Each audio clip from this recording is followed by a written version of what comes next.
ورته ناست یاست پر امن احتجاج کوئ تاسو باندې موږ ویاړو تاسو د زنده‌باد یاست تاسو هغه غیرتي ولس یاست په ټول جهان کې ستاسو ساری نشته زه دا د دې معصوم سټیج څخه دا اواز کوم پر بشري حقوقو پر منګرو ملتونو پر اقوام متحده د بشري حقوقو پر کمیشن چې راسه زما غیرتي ولس وګوره 5 میاشتې کېږي و دا ظالم جابر ته په خواست او په زاري ناست دی په جمهوري طریقه ناست دی په امن ناست دی ما خو تا سره یو هغه کار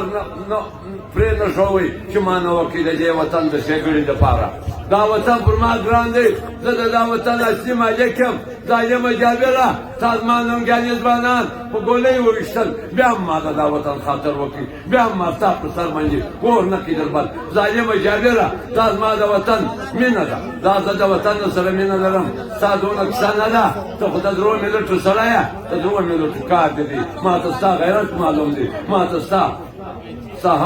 هغه جن معلوم دی شته و دښمن ته هر وخت په سلام ولاړ دی و دښمن ته هر وخت تسلیم شوی چې دا پښتون ولس نه وي ته به هر وخت و دښمن ته تسلیم یې او د هغه پیټو یې هر وخت به ته د دښمن پیټو یې ما سره دلته د سیالۍ ژوند وکړه ما ولس نور مه زیروه ما د ولس د امتحان نور مه اخله موږ دا امتحانونه پاس کړو تا ټول ملک نن بیا د دې ما په بدرنګي ولاړې تا پر ملک باندې د ټولې دنیا جمهوري قوتونه نالت وایي چې تا کومه لوبه شروع کړې ده ما د ولس په دښمنۍ کې چې تا کومه لوبه شروع کړې ده ټول دنیا په تا نالت وایي راسه زما د دا غیرتي ولس دا درېنه مطالبه فورا ومنه هره ورځ موږ پر دا شټیج نارې وو زما علماء کرام دلته قرآن شریفونه ختموي زما علماء کرام دلته عبادتونه کوي او پر تا غږ کوي ته دومره ظالم جابر یې ته ما دا معصوم اواز ما دا غیرتي ولس دا معصوم اواز نه اورې ژړ سترګې ته شرم نه لرې ته زما د عزت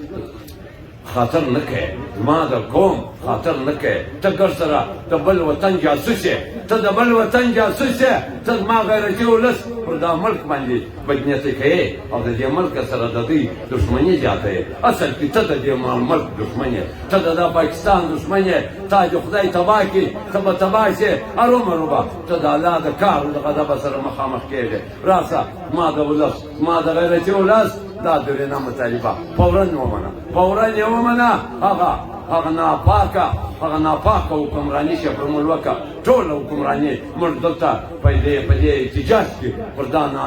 نامردانو باندې تېره کړه ټوله د دوی 4 میاشتې وې موږ ټوله ورځ پر دا خاور ناست وو او دا ظالمانو ته مې احتجاج کوئ اوس غږ کوو هغه تش په نامه اسمبلۍ چې اوس دی جوړوي هغه ته غږ کوو چې فورا په اول ګام کې زما د دې غیرتي ولس دا درېنه مطالبه فورا ومنه په دا اسمبلۍ کې پاس کړه چاټک یې پاس کړه ستا